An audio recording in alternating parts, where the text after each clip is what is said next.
Welcome back. Look at you buzzing there, boys. You stand We up. are staying up, so we are staying up. Like it. David, I mean, probably your best performance under Frank Lampard. Decent win as well. Give Lampard time is what I would say if I was delusional and was a match going fan, but I'm not. As I said when he was signed, all Lampard has to do is win one game. He's got to win one game, get us safety, and then he can cut. And he's done that now. So see you later. Hope you never manage us again. I don't want you again. But the performance today was actually quite good. Right, I will give it to him. The performance today was actually quite good. There were moments of like, oh no, we're about to get like done again because we scored quite early, and that's quite rare. And Conor Gallagher I didn't absolutely hate Conor Gallagher today, which is actually very, very rare. And then they scored, and I was like, oh, it's going to happen again. But no, the boys actually did very well. Madueke, I mean, that kid's special. Like, I really think I want to see some of these players in an actual like well-oiled squad that knows what's going on. But if you can perform in chaos, then I don't see why you couldn't perform when the situation's a lot better. And right now he is performing. The past 2 games, he's been by far and away the best player.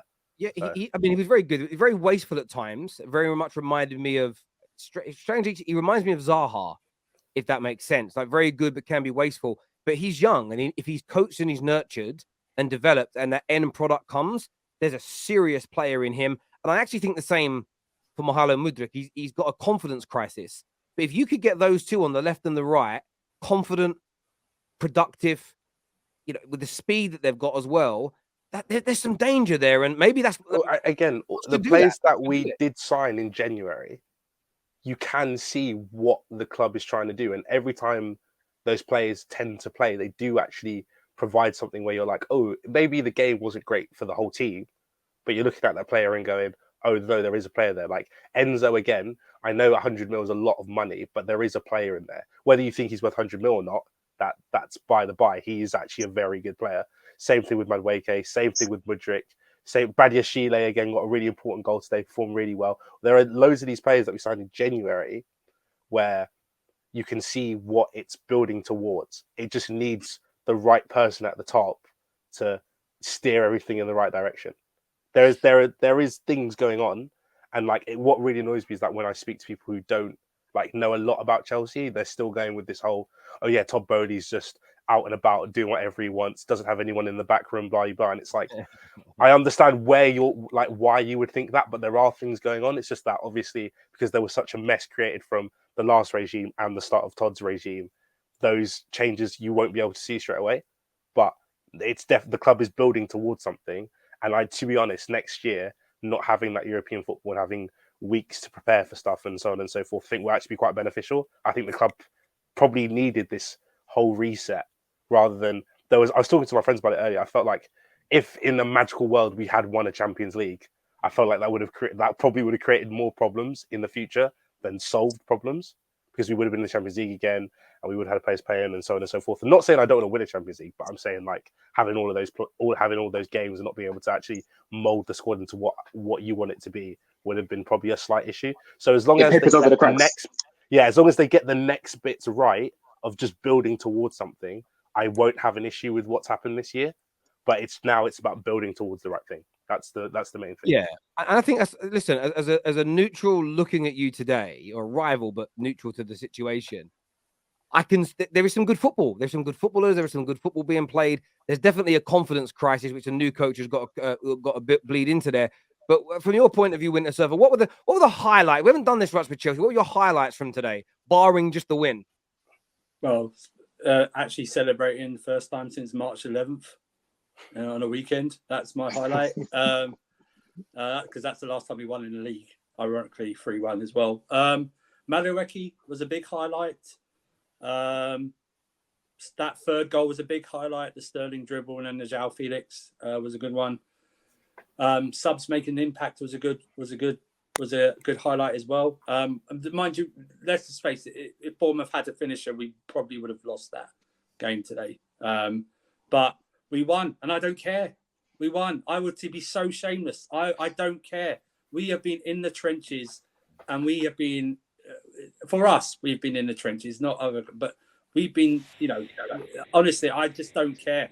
I don't care who played badly. I don't even care that Havertz was a ghost again. I just don't care. We won. And he doesn't get a lot of credit. Kepa made some good saves as well in that second half as well. But for me, what made me laugh was that we were doing last-ditch tackles after we scored the goal. They got through us so many times. But like you say, Madueke was the biggest highlight for me. Just need to get his shot power a bit more, harder than a pass back, and he'll be able to do something. But listen, we won. We're staying up. No Europe, so no July qualifying fixtures for us. Now just get Poch announced this week, please. Just get him announced, and I'm fine for the rest of the season. Well, this will be the perfect time to announce Poch. Announce it now.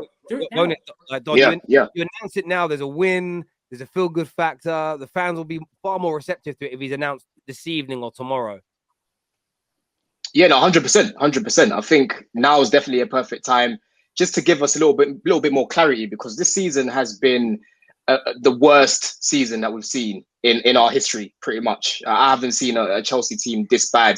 And it's ironic because on paper, we're not bad at all. Even that third goal, you can see the quality is there, Terry. Like the little link up between Felix and Sterling. This is what you expect from these type of players, but we just haven't had that conductor all season to actually coach these players and help them play like that. So I think right now would definitely be a good time to announce Poch, because it seems to be pretty much done. They've said they've offered him. Matt Law said that they've offered him the job. So it's up to him now to decide whether he wants to accept it or not.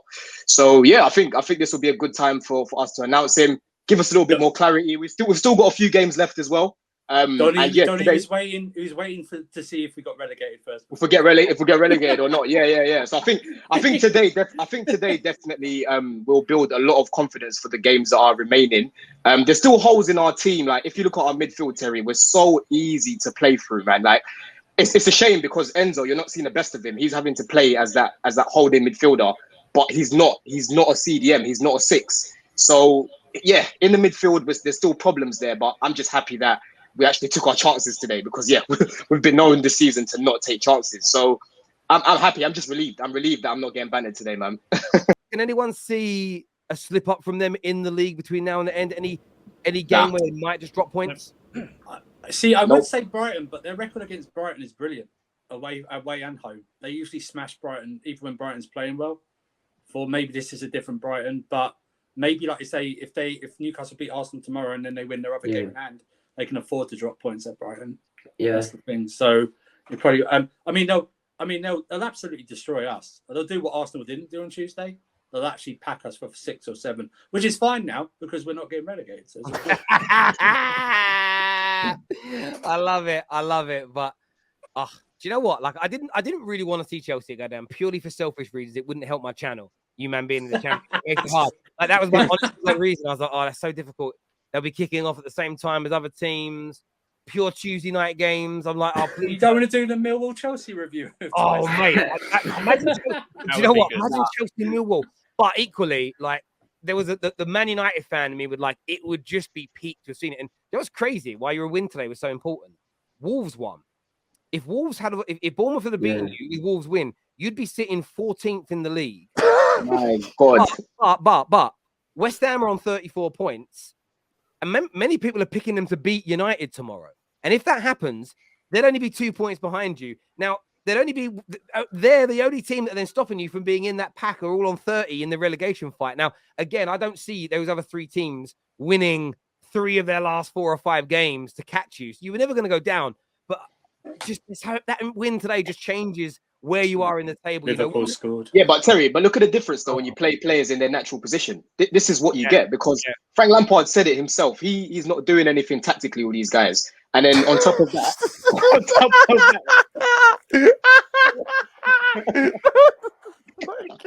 the first thing you don't do any tactics, and then you play players out of position. The least you can do at least is play people in their position, and that's what you get when you play, players like Madueke in their position. So yeah, man, I'm happy with today. I'm happy. I'm gassed. Yeah, well, that's the thing. I mean, it's playing people in their positions. You saw some people kind of come alive today. There's still problems at Chelsea. There's no doubt. Yeah. There's a lot of good technicians in there, and there's a long way to go. But there's definitely hope. And I think that's what I saw from Chelsea today. And again, I'm in a bit of agreement with you guys. I'm not in between what Egal's saying and what sort of certain Chelsea fans, like with no worries. I'm kind of in the middle where you've got to get things right this summer and you can bounce back very quickly because it's only been 1 year of absolute. You haven't challenged for a league title in 6, but you haven't been dross really until this year. And you can recover from that. Look at Barcelona when they fell off after all the problems and the allegations and half their ball got arrested. They looked like they could be in trouble for years, but they brought in Jordi Cruyff in terms of helping to run the club. They bring in Xavi. They spend money. They're not where they want to be in terms of Champions League pedigree, but they're going to win their league. That's within a year. And I know that there isn't the same monopoly in England as Barca and Real Madrid have over there. However, you can bounce back quickly if you make those decisions right. If Man United in the summer of 2014 would have got their shit in order, there's no way we'd have gone this long without a title race because we're only 1 year, a couple of years after winning one. You just don't want it to be 3, 4, 5 years of this crap because then it becomes a very hard ship to kind of turn around. Debbie here says, congrats, Chelsea. You get an angry Haaland on the 21st of May. Don't care. We're not getting relegated. Don't care. Yeah, you know what? Just hold the L. Just hold the L. For the sake of Arsenal bottling the Premier League, just hold the L. Hey, David, we can now be vibes now, David. Now we're not getting relegated. Today was vibes. Today was actually vibes. Today was actually vibes. Is Conor Gallagher the best Chelsea player in the past 2 months? Someone answer me that. No.